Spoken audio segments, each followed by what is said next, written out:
Now, Calgary.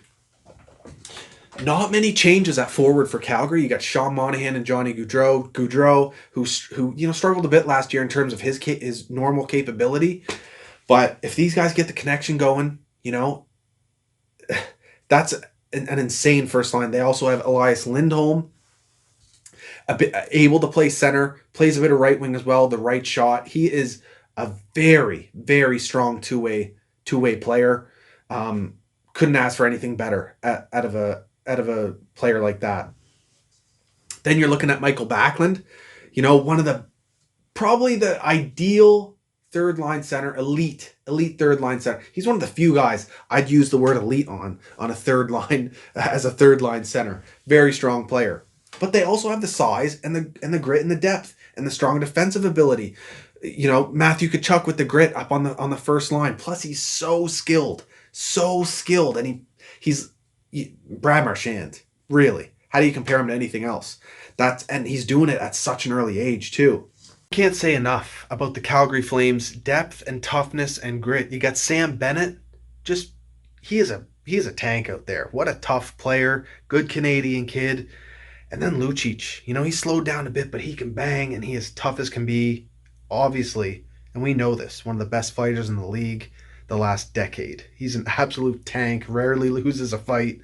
Yeah, Calgary's depth and toughness, with Matthew Tkachuk out there too, like, it's so good. Then you go down and look at their defense. They may have lost Brody, but they got Tanev. Obviously, I think it's a slight loss replacing Brody with Tanev, but you can't discount Tanev. Pure shutdown, smaller guy, but blocking shots, heart of a lion, leader, smarts defensively, unbelievable. And he pitches in offensively as well. Got to give him that. Then you got Rasmus Anderson. Really just, coming into the limelight here as a defenseman.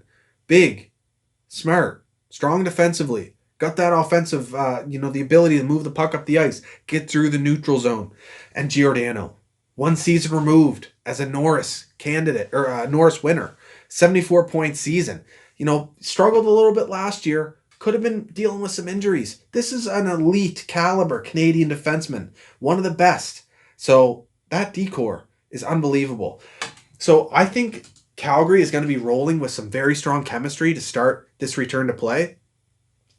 And I don't see how a lot of teams compete with their depth and their decor and their goaltending. Stealing Markstrom from Vancouver.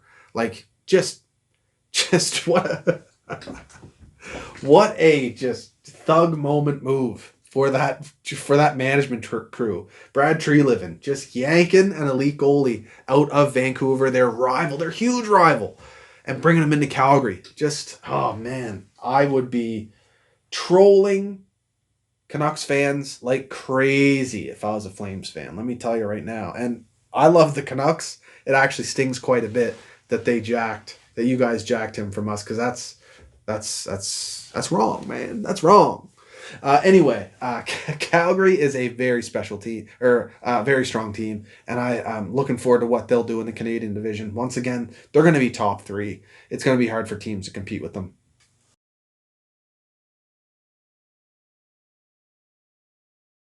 If you like this new series, hit the subscribe button, the bell for notifications. You can also follow me on Instagram, Twitter, and Facebook at Scotian Canadian. I also have a more in-depth, more serious breakdown of the Canadian division with my buddy Tyler, and we're also planning to cover the World Juniors a bit here through the tournament. So check out those links down in the description, and I'll talk to you soon. Cheers, guys.